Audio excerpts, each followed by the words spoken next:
In a few hours, a man will stand in the parking lot of a restaurant in North London and hand 2 sports bags to another man. The bags will be heavy. That part is expected. The object that ends all of this will not be in either bag.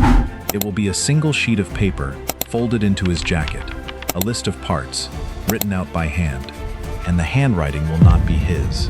It will belong to a printer in Essex, roughly 15 miles from the factory, where the Bank of England makes every note in the country. 4 years, 2 out of every 3 counterfeit notes in circulation in Britain, 16,000 fake notes taken off the street and put under a microscope, and 120 million genuine Bank of England notes pulled out of circulation and destroyed. The document that ends the operation will not be a banknote. 2 of the men caught up in it will never spend a day in prison for it, for reasons that have nothing to do with each other. And the man who prints more British money than anyone in history will have no criminal record when he starts. So how does a commercial printer outlast the Bank of England for 4 years, 15 miles from the bank's own factory? And why does the bank still lose after it wins every conviction in the case? The list is the only thing in that car park written by hand. Start with the hand. It belonged to Kenneth Mainstone, and for most of his working life he printed things nobody kept. Intech Graphics was his firm. It sat in Essex, and it did what commercial print shops did everywhere in Britain, which was to produce paper that existed to be looked at once and then thrown away. Advertising flyers, the kind that came through a letterbox on a Tuesday and were in the bin by Tuesday evening. His was the sort of business whose product half the county had held in one hand while reaching for the bin with the other, and whose name none of them could have told you. He was good at it. By the early 1990s, he had been doing it for over 20 years, long enough that solvent and warm paper were simply what a Tuesday smelled like. He was, in the accounts of the case, a prominent retired printer with a roguish reputation. He had a house in Upminster. He had a family. He had no criminal convictions of any kind, not one, across an entire working life spent inside the only trade in Britain whose whole purpose was reproducing other people's designs exactly. Then his daughter started bringing a man home. Stephen Jory was born in Hackney in 1949, and he had already been to prison, not for anything violent. In 1985, he had gone down for counterfeiting designer perfume, and the figure claimed at the time of his arrest was 300 million pounds of fake fragrance sold as the real thing. He came out with a manuscript. There are 2 accounts of how the 2 men actually came together, and the court record does not settle it. Police believe they met through the daughter. The other version has them meeting over the book, Jory looking for someone to print what he had written inside, Mainstone agreeing to do it. Both can be true. Nothing about them is exclusive. What is not in dispute is the shape of the room. A man with distribution and no technical ability was sitting across a kitchen table from a man with complete technical ability and no criminal record. Jory had every reason. He had said as much himself, that he chose the life he led. Mainstone had none. Nothing in the record explains it. He was not poor. He was not in debt. Nobody was threatening him. No employer had passed him over. No bank had turned him down. No institution had ever humiliated him in a way anybody wrote down. The court never established why he said yes, and he never told them. He said yes. The price was settled later. £1 for every 20 he printed. He said yes to that too. To understand what he had just agreed to, you have to understand what stood behind a £20 note. It had taken 270 years to build, and almost none of it was on the note itself. A banknote is not a piece of paper. It is a chain of custody, with a promise printed on it. In 1724, a paper mill in Hampshire won the contract to make the paper for Bank of England notes. The family that owned it kept that contract for the next 270 years. One mill, one family, one customer who mattered. In 1725, the bank did the thing that tells you how it actually thought. It sent a man to live at the mill. His title was Yea Bank Officer. He was not an inspector who came down for a week and went home. He lived there, in Hampshire, watching cotton and linen go into water and come out as sheets. And the post lasted close to a century. One man, then his replacement after that, so that there was never a day when nobody from the bank was standing in the room where the paper was made. By 1791, the bank had decided that sending printing plates and banknote paper outside its own premises was too dangerous to keep doing. printing moved inside the building. It did not come back out. In 1855, the mill made the paper for the first Bank of England note, carrying a shaded watermark. An image formed inside the sheet, rather than printed onto it. In 1940, the mill worked out how to weave a metal thread into paper, while the paper was still wet. The rest of the world copied it. And in 1956, the bank opened its own factory at Debden, in Essex. Every Bank of England note in circulation has been made there ever since. That was the fortress. Not the note. The chain. 270 years, one mill, one printing works, one customer, and a rule dating from the Napoleonic Wars that nothing sensitive leaves the building. On paper, this is impossible. Years later, the Scotland Yard detective who ran the hunt for the source would call what came out of Essex the most convincing forgery he had ever seen. He was describing something printed roughly 15 miles from where the real ones were printed. Because there was a fifth defense, and nobody ever counted it. Because nobody experienced it as a defense. Commercial printing was a legal trade. It was registered. It filed accounts. It paid tax. It advertised in directories. It sold letterheads to solicitors and menus to restaurants. A man who ran a print shop in Essex was not a threat. He was a small business owner with an accountant. Every assumption behind those 270 years was an assumption about somebody trying to acquire the ability to print. Mainstone did not have to acquire it. He had 20 years of it. He owned the building it stood in, and he had bought every part of it in daylight, on invoices, with his own name on them. That was the blind spot. The chain was built to keep outsiders out, and it had nothing to say about a man already inside the trade, legally, with receipts. But being inside the trade was not the same as being able to do this. To do it once, he needed a room nobody walked into. To do it every week for 4 years, he needed a reason for the lights to be on at 2 in the morning, that the people living around him would accept without ever asking. He needed someone who could move the finished product without knowing where it came from. He needed a second man to take it from the first. He needed a third who never met either of them, and addresses far enough apart that if one link broke, the others would not hear it break. He needed a buyer who would keep paying and never ask to see the room. And he needed a way to take that money that did not look like taking money, because a print shop's books are a record of every job it has ever done, and there is no line on an invoice for this. And he needed every one of those men to stay quiet for 4 years, not under questioning, which anybody can manage for a week. Quiet at Christmas, quiet at funerals, quiet in a pub at 11:30 when somebody asks what business he is in these days. Now he needed one more thing, and it was the one nobody plans for. He needed a family living in the same house to spend 4 years not asking a single question they wanted the answer to. He had a print shop, a house in Upminster, and his daughter's boyfriend. That was the whole list. And then, in 1994, it begins. Look at the map instead of the press.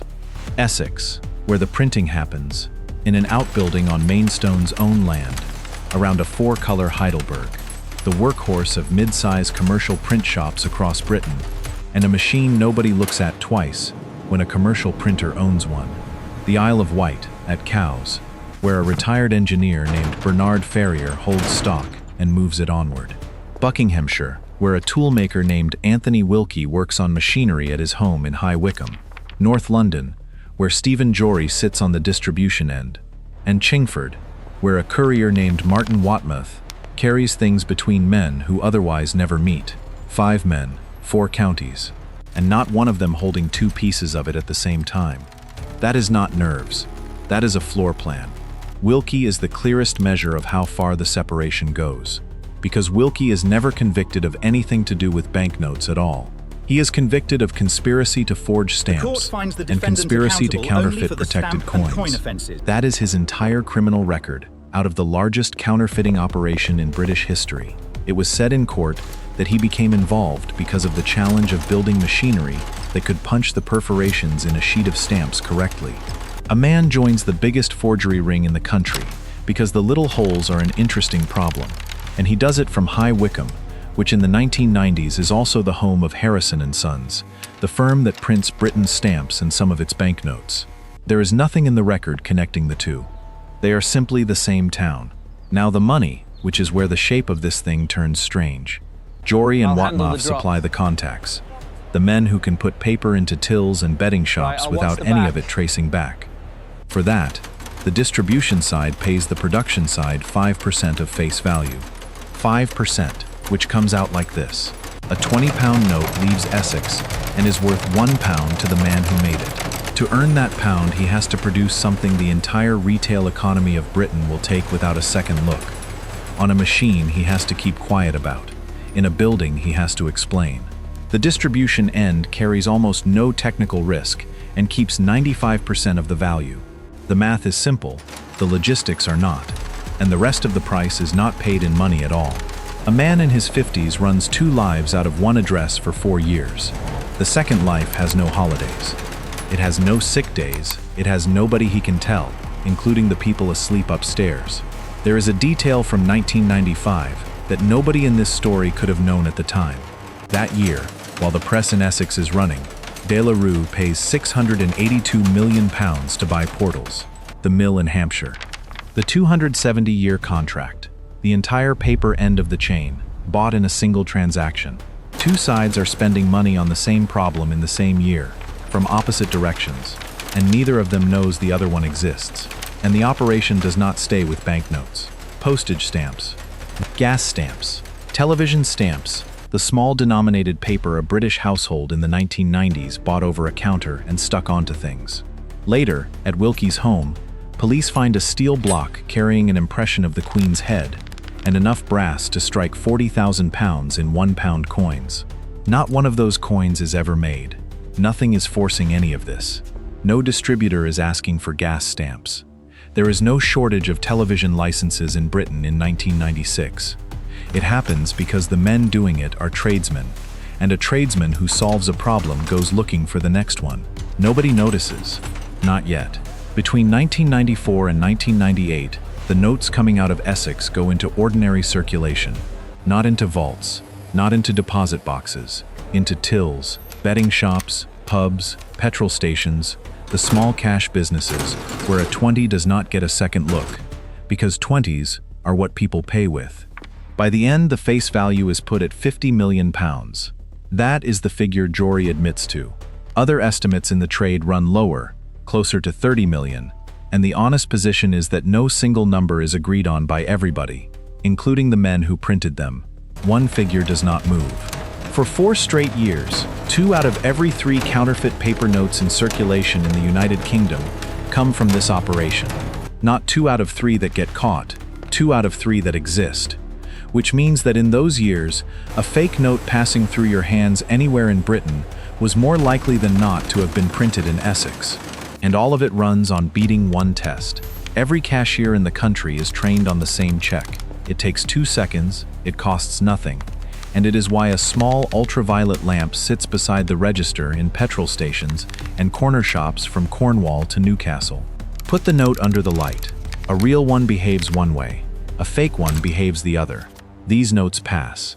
They defeat the ultraviolet equipment used in shops and garages across Britain, which means that for 4 years, every UV lamp in the country is switched on and useless.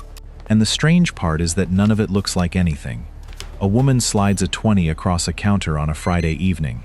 The cashier does what he has done 400 times that week. He puts it under the lamp tells him it is real, he drops it in the drawer and asks if she wants a bag. Most of the people who handle these notes never find out that they did. Some find out years later, from a newspaper. And some of them may still be holding one, because it is thought that a number of these notes were never recovered at all. Some of them travel further than a shop drawer. Some of them get back into the banking system. That is the point where this stops being a police problem. A central bank exists to be the final authority on whether a piece of paper is money. It is the last word. There is no higher court of appeal on the question, anywhere, by design. And for a stretch of the 1990s, notes the Bank of England did not print are moving through the system the Bank of England runs, handled by people whose entire job is knowing the difference and getting through. The institution has lost the ability to answer its own question. Then, in 1998, the thing that always happens. A complication. One of them is stopped in London carrying a bag. Inside it is counterfeit money, and counterfeit stamps. The man holding it is Bernard Ferrier, the retired engineer, and he is a long way from Cowes. Police take the bag, they take his name, and somewhere in the checking that follows, his name touches Stephen Jory's. 4 years of nobody knowing anything becomes a file with a thread hanging off it. Nobody in Essex knows this has happened. 200 miles from Upminster, a Scotland Yard officer is looking at a bundle that has already been counted twice. The investigation has a name by now: Operation Mermaid. Its method is not glamorous, and it is not clever. Officers collect counterfeit notes, and they look at them, one at a time, under magnification, hunting for anything that repeats. By the end, they will have examined 16,000 of them. The man running it is Detective Inspector Clive Merritt. The bundle on the desk is evidence. It has been logged and weighed and separated, and what is left is the slow part. And somewhere in the middle of it, there is a piece of paper that is not a banknote. It is an advertisement. A flyer, the kind that goes through letterboxes, printed to be looked at once and thrown away, carrying the name of a business in Essex. The business belongs to Kenneth Mainstone. This is the mistake. On the 14th of August, 1998, officers go into a property at Cowes, on the Isle of Wight. What comes out of it is £1.5 million in uncut 20 and 50-pound sheets, a bag of fake tens, counterfeit second-class stamps, counterfeit gas stamps, a printing press, and a machine for applying foil strips, and 2 pieces of paper worth more than all of it. The first is a pager number, belonging to Stephen Jory. The second is another flyer, printed by a firm called Intech Graphics. Then police do the unglamorous thing. They watch. The surveillance ends in the car park of a restaurant in North London, where Jory hands 2 holdalls to a courier named Martin Watmouf. The bags hold £720,000 in counterfeit 20-pound notes. On Jory there is £15,000 in genuine cash, and in his jacket, folded, a single sheet of paper, a list of parts for a printing press, written out by hand. It is not his handwriting. It is Kenneth Mainstone's. At Upminster, they find the Heidelberg.